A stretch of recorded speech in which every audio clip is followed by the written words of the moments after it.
L'espoir est le pire de tous les maux, car il prolonge le tourment de l'homme. Friedrich Nietzsche.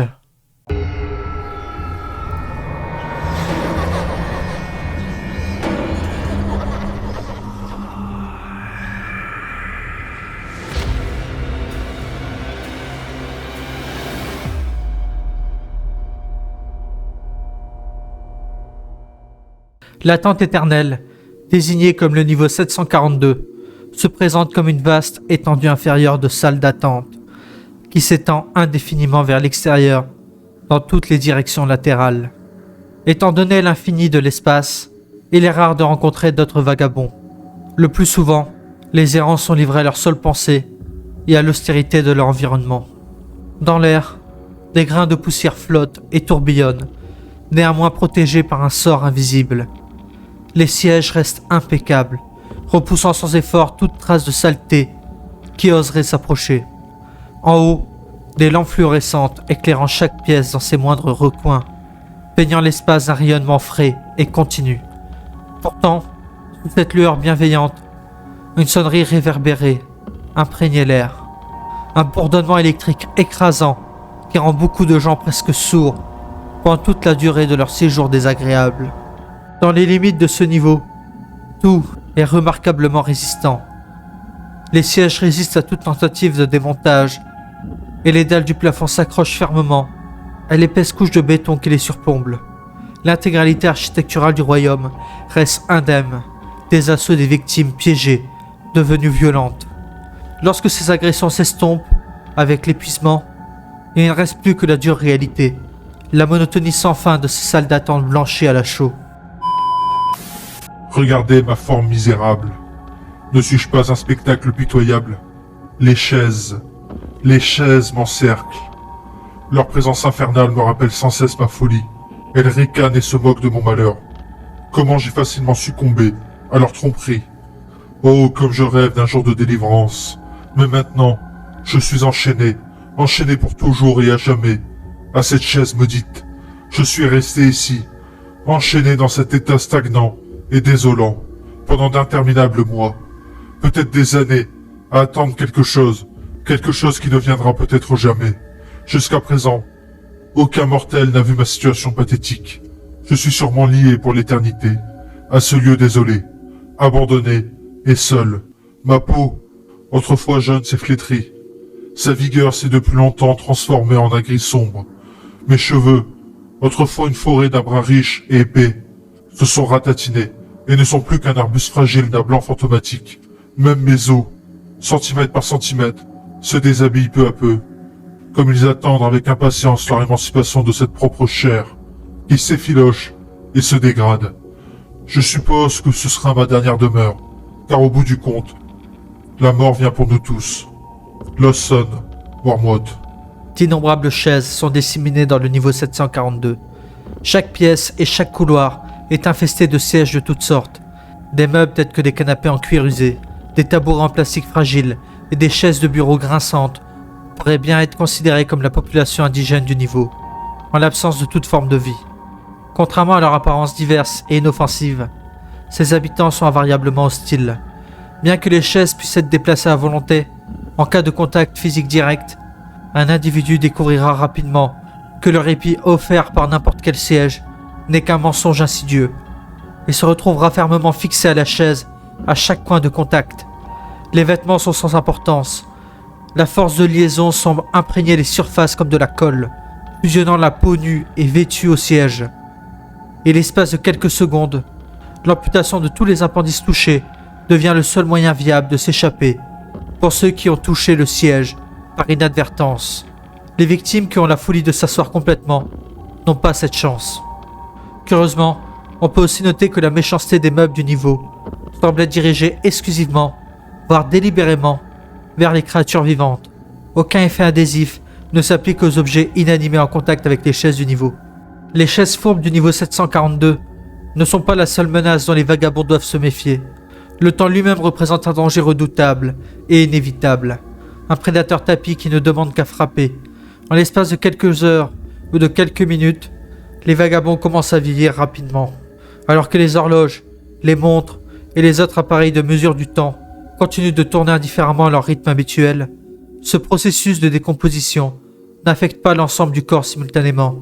Il se produit plutôt de manière progressive, laissant les individus dans leur certitude quant à la prochaine partie du corps qui sera dévorée. Qu'il s'agisse de leur colonne vertébrale, des articulations, de leurs membres, de leurs cheveux ou de leur visage. Comme pour le processus naturel, le cycle du vieillissement est inéluctable, insensible à l'intervention de l'eau d'amande ou d'autres remèdes. Malgré sa rapidité d'apparition, la maladie se prolonge douloureusement et ne s'achève qu'au bout de plusieurs mois ou années.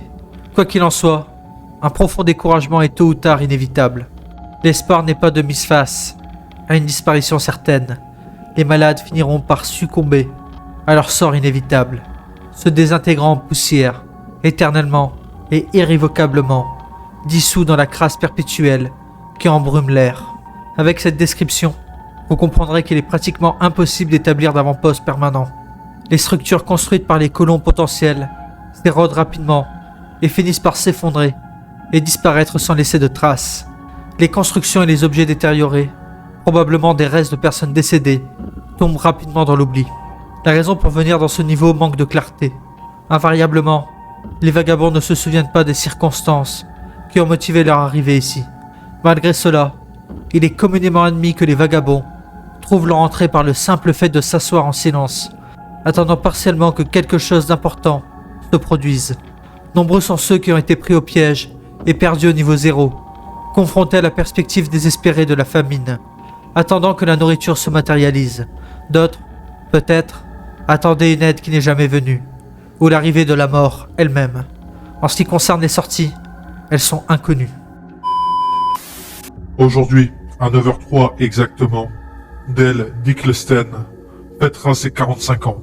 C'est en tout cas ce qu'il croyait. Difficile à dire. La mesure du temps, après tout, peut être une tâche difficile sans calendrier.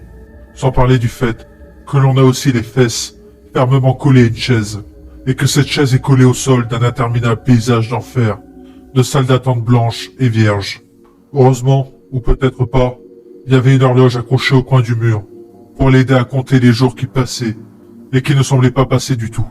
Dale n'aimait pas cette horloge, et semblait l'observer, jubilant de son tic-tac incessant, alors qu'il était assis, impuissant, à pourrir sur sa chaise, attendant on ne sait quoi, qui viendra on ne sait quand. Dale n'a pas choisi d'être piégé ici, tout comme il n'a pas choisi de naître à 9h03, le 21 septembre 1979. Il est né un lundi, à 9h03 minutes, le genre d'heure à laquelle n'importe quel employé de bureau désintéressé, surmené et sous-payé, se présente au travail. Il est né en septembre, qui est de loin le mois de naissance le plus courant. De plus, il est né en automne 1979, dans les derniers mois de l'année terminable, de la décennie sans histoire, entre le rock'n'roll hippie des années 60 et la disco pop au néon des années 80. En somme, il est né un jour ordinaire et une heure ordinaire, et a été soumis aux caprices cruels et froids de l'institution commune que nous appelons la société moderne. Rien de particulier ne caractérise Dale en tant qu'individu, tout comme rien de particulier ne caractérise le jour de sa naissance. Malheureusement, il semble tout à fait impuissant face aux circonstances qui lui ont été attribuées par sa naissance. De ses notes médiocres à l'école et son métier sans avenir, il incarnait la médiocrité de toutes les manières possibles et imaginables. Dale avait vécu toute sa vie dans la banlieue de Middleton, dans le Delaware, et travaillait dans un bureau situé à 40 minutes de chez lui. Il ne se souvenait pas vraiment de ce qu'il faisait dans le cadre de son travail.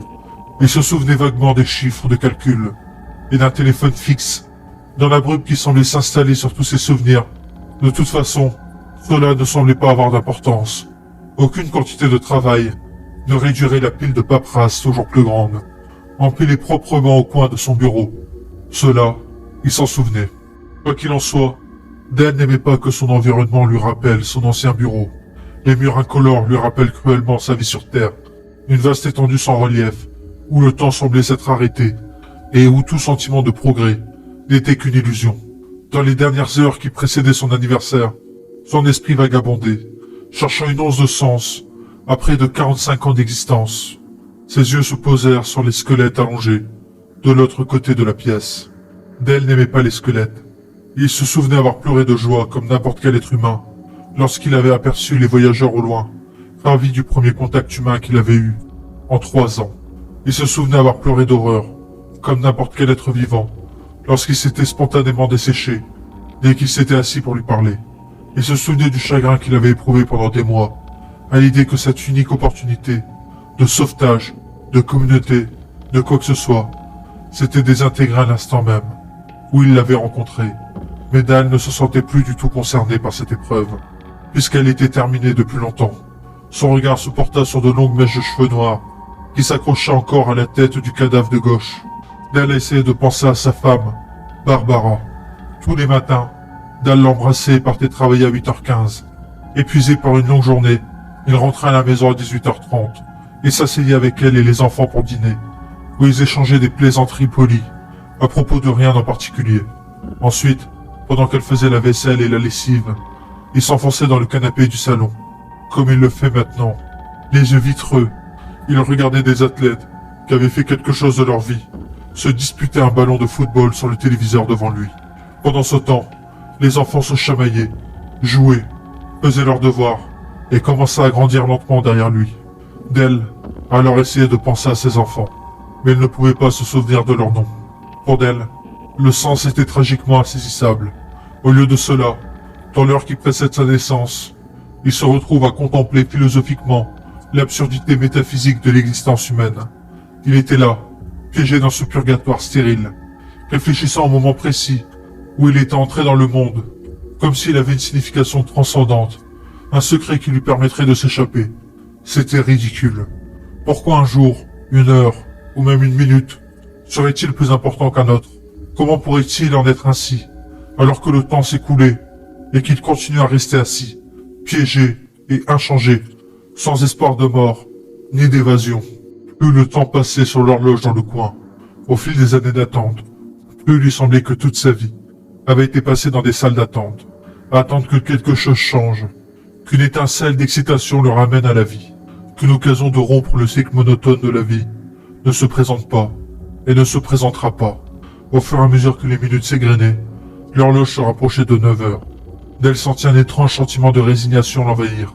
Peut-être que ces interminables salles d'attente étaient sa véritable maison, un endroit où il pouvait enfin accepter son destin, sans prétendre s'efforcer d'obtenir quelque chose de plus. Peut-être que lorsque tout ne signifie plus rien, la médiocrité sera enfin suffisante. Aujourd'hui, à 9h03 exactement, Dale Dickelson a fêté ses 45 ans, et cela n'avait aucune importance.